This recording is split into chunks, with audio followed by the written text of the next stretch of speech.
The Unsinkable Tomb, the last night of the RMS Titanic. Prologue, the city on the sea. April 10th, 1912, Southampton, England. The world had never seen anything like her. The RMS Titanic wasn't just a ship, she was a floating statement of mankind's dominance over nature. She was 882 feet long, taller than the tallest buildings of her time if stood upright. She carried 2,224 souls, ranging from the richest men on earth, like John Jacob Astor IV, to poor immigrants dreaming of a new life in America. The press called her unsinkable. Her architect, Thomas Andrews, had designed a system of 16 watertight compartments. She could stay afloat with any 2 of them flooded, or even the first 4. God himself could not sink this ship, a deckhand reportedly told a passenger. But as the Titanic steamed into the North Atlantic, she was sailing toward a perfect storm of bad luck, arrogance, and nature's cold indifference. The Phantom in the Dark. Sunday, April 14th, 1912. The ocean was dangerously calm. It was like a mill pond. Without waves breaking against the base of icebergs, there was no white foam to spot in the dark. It was a moonless, pitch-black night. Inside the wireless room, operators Jack Phillips and Harold Bride were exhausted. The radio had broken the day before, and they were backlogged with passenger messages. Throughout the day, other ships, the Caronia, the Baltic, the America, had sent warnings, ice ahead. Phillips, overwhelmed, snapped at the operator of the Californian who tried to warn him about ice. Shut up, I am busy, I am working Cape Race." The final warning never reached Captain Edward Smith. At 11:39 p.m., in the crow's nest, lookout Frederick Fleet peered into the freezing darkness. He didn't have binoculars. They had been locked away in a cabinet, and the key was left behind in Southampton. Suddenly, a black shape blotted out the stars. Fleet rang the warning bell 3 times. He picked up the phone to the bridge. "What did you see?" asked 6th Officer Moody. "Iceberg, right ahead." The fatal 37 seconds. 1st Officer Murdoch was on the bridge. He had seconds to react. He shouted the order, "Hard a starboard," and slammed the engine telegraphs to full astern. He was trying to turn the ship left and stop. But a ship the size of the Titanic doesn't turn like a car. It drifts. For 37 agonizing seconds, the ship turned slowly. Too slowly. At 11:40 p.m., the ship shuddered. It wasn't a head-on crash. If they'd hit head-on, the ship likely would have survived. Instead, the iceberg grazed along the starboard side. It didn't sound like a disaster. To the passengers in first class, it sounded like tearing silk. To those in third class, it sounded like a heavy metal scrape. The ice had acted like a can opener, popping the rivets and buckling the steel plates below the waterline. Water began to pour into the first 5 compartments. The ship was designed to survive 4. 5 was a death sentence. Thomas Andrews, the ship's architect, was summoned to the bridge. He carried the blueprints. Captain Smith looked pale. Andrews did the math quickly. As the bow dipped lower, water would spill over the tops of the bulkheads into the next and the next, like water overflowing in an ice cube tray. Andrews looked at the captain. "She is going to sink, Captain." "How long?" Smith asked. "An hour and a half, possibly 2, not a minute longer." Then came the second realization, the one that turned a disaster into a tragedy. There were 2,224 people on board. The lifeboats could only carry 1,178, and because the crew had never done a proper drill, They didn't know the boats were tested to hold 65 people. They were afraid the boats would buckle. Women and children first.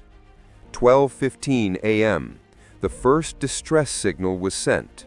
CQD, SOS. On deck, the scene was surreal. The band, led by Wallace Hartley, actually assembled in the first-class lounge and began playing ragtime music. They played to stop the panic. Legend says they played "Nearer My God to Thee" at the end, but survivors remembered hearing waltzes like Songe d'automne.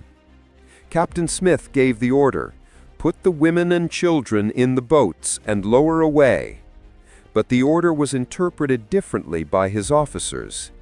Second Officer Lightholer, portside, interpreted it as "women and children only." He lowered boats half empty rather than let a man on board.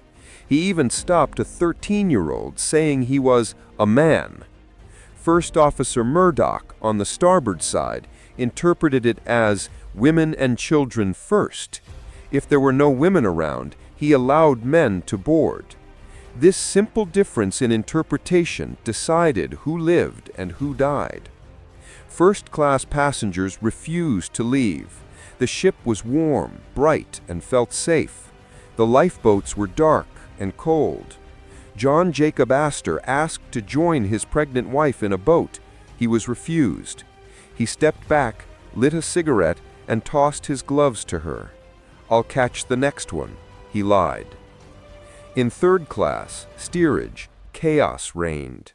Many were trapped behind locked gates, unable to understand English, lost in the labyrinth of the ship. The rockets and the mystery ship. 10 miles away, the officers on the freighter SS Californian saw a ship in the distance firing white rockets. "That ship looks like she has a list," one officer said.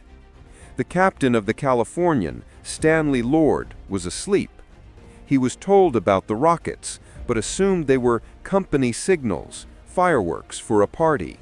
He didn't turn on his radio. He didn't wake up. The Californian sat still, watching the Titanic die, doing nothing. Meanwhile, 58 miles away, the RMS Carpathia heard the SOS. Captain Arthur Rostron was a pious, energetic man. He immediately turned his ship around, shut off all heat and hot water, he ordered, divert all steam to the engines. He drove his ship at dangerous speeds through the ice field in the dark, dodging bergs in the dark, praying he would make it.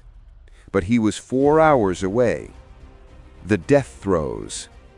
2:05 p.m., the last lifeboat, Collapsible D, was lowered.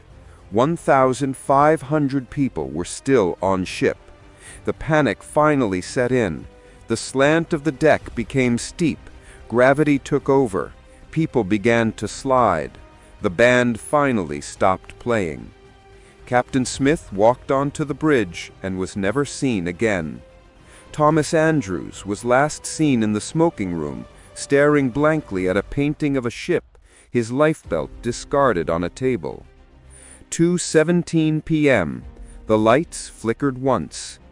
Then they went out forever. In the darkness, a sound like a million thunders erupted. The massive engines broke loose from their mountings and crashed through the ship. The structural stress was too much. The Titanic snapped in half. The bow, front, sank immediately.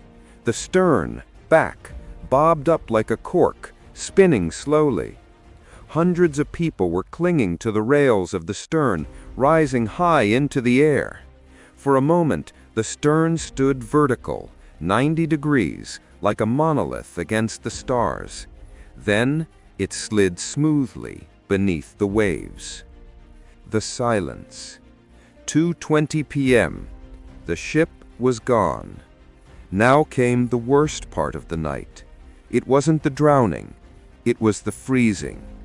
The water was 28 degrees Fahrenheit, -2 degrees Celsius. Salt water can get colder than freezing without turning to ice. At that temperature, Life expectancy is 15 to 30 minutes. 1,500 people were floating in the dark water in jackblacks. From the lifeboats, the survivors heard a sound that would haunt them for the rest of their lives. It wasn't a shout. It was a continuous, collective wail. It sounded like 100,000 people at a baseball stadium, all shouting at once, one survivor said. Fifth Officer Lowe in Lifeboat 14 was the only one who gathered the courage to go back. He transferred passengers to other boats and rowed into the field of the dead. But he waited too long. By the time he got there, the wailing had stopped. The silence was absolute. He found the water filled with bodies, looking like they were asleep, frozen in their life jackets. He saved only 4 people from the water. 1 died within the hour. The morning. 4:10 a.m. The Carpathia arrived. The sun rose over a stunningly beautiful scene. Pink and gold light reflected off massive icebergs. The sea was calm again. There was no sign of the Titanic, just scattered deck chairs, cork, and 705 shivering survivors in small wooden boats. As the survivors climbed aboard the Carpathia, the silence was heavy. Women looked for husbands who would never come up the ladder. Children looked for fathers. J. Bruce Ismay, the owner of the White Star Line, survived. He had jumped into a boat at the last minute. He secluded himself in a cabin on the Carpathia and didn't speak for the entire journey to New York. He would be branded a coward for the rest of his life. Epilogue. The Echo. The sinking of the Titanic changed the world. It ended the era of blind faith in technology. It led to the creation of the International Ice Patrol and the SOLS Treaty, Safety of Life at Sea. It ensured that every ship must carry enough lifeboats for every person on board. But the real story remains in the what-ifs. If the binoculars weren't locked up, if the warning message had reached the captain, if the Californian had turned on its radio, if the ship had hit the ice head-on. Today, the Titanic rests 12,500 feet down. Bacteria are slowly eating the steel. In a few decades, she will be nothing but a rust stain on the ocean floor. But the story of that night, the heroism of the band, the cowardice of the few, and the freezing silence of the Atlantic will never disappear.